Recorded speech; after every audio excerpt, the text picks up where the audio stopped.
এর আগে তোমাদের সাথে চিজি হোয়াইট সস পাস্তার রেসিপিটা শেয়ার করেছিলাম, আর তোমরা তো অনেকেই বেশ পছন্দ করেছিলে, তাই আজকে আবারও একটা দারুণ টেস্টি পাস্তার রেসিপি তোমাদের সাথে শেয়ার করে নিচ্ছি। আজকে বানাচ্ছি মাখনি সস পাস্তা। এই রেসিপিটা একবার অবশ্যই তোমরা ট্রাই করে দেখো, ছোট থেকে বড় সবারই ভীষণ পছন্দ হবে। প্রথমেই আমি পাস্তাটা সেদ্ধ করে নেবো, তো তার জন্য জলের মধ্যে স্বাদ মতো নুন আর একটু সাদা তেল দিয়ে এবার এর মধ্যে পাস্তাটা দিয়ে খুব ভালো করে সেদ্ধ করে নিয়ে এটাকে জল ঝরিয়ে তুলে নিই। এবার চলো মাখনি সসটা বানিয়ে নেওয়া যাক। তো তার জন্য প্যানে অল্প একটু সাদা তেল গরম করে এর মধ্যে দিয়ে দিচ্ছি কয়েকটা রসুন, কিছুটা আদা, ঝালের জন্য দিচ্ছি কয়েকটা শুকনো লঙ্কা, দিচ্ছি একটা মাঝারি সাইজের পেঁয়াজ কুচি, দুটো মাঝারি সাইজের টমেটো কুচি, সাথে দিচ্ছি কয়েকটা কাজু বাদাম, স্বাদ মতো নুন, একটু জিরে গুঁড়ো আর রঙের জন্য বেশ খানিকটা কাশ্মীরি লঙ্কা গুঁড়ো দিয়ে সবটা একবার ভালো করে মিশিয়ে নিলাম। এবার এটাকে মিডিয়াম ফ্লেমে নেড়েচেড়ে ভাজতে থাকবো। আর টমেটো গুলো যখন ভাজা হয়ে গিয়ে গলে যাবে তখন এর মধ্যে 1 কাপ পরিমাণ দুধ দিয়ে সবটা একবার ভালো করে মিশিয়ে নিলাম।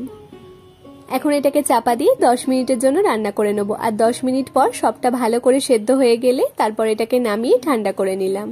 এরপর একটা মিক্সিং জারের মধ্যে এই মশলার মিশ্রণটা দিয়ে একটা স্মুথ পেস্ট বানিয়ে নিলাম।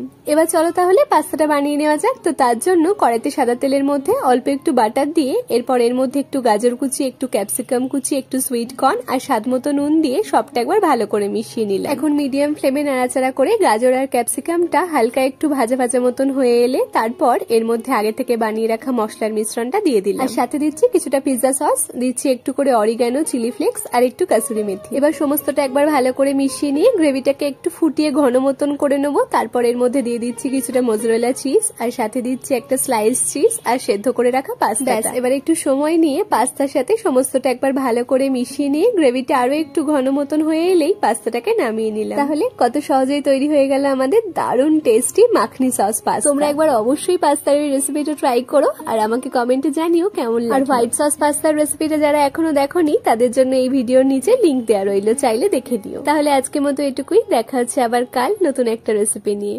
টাটা।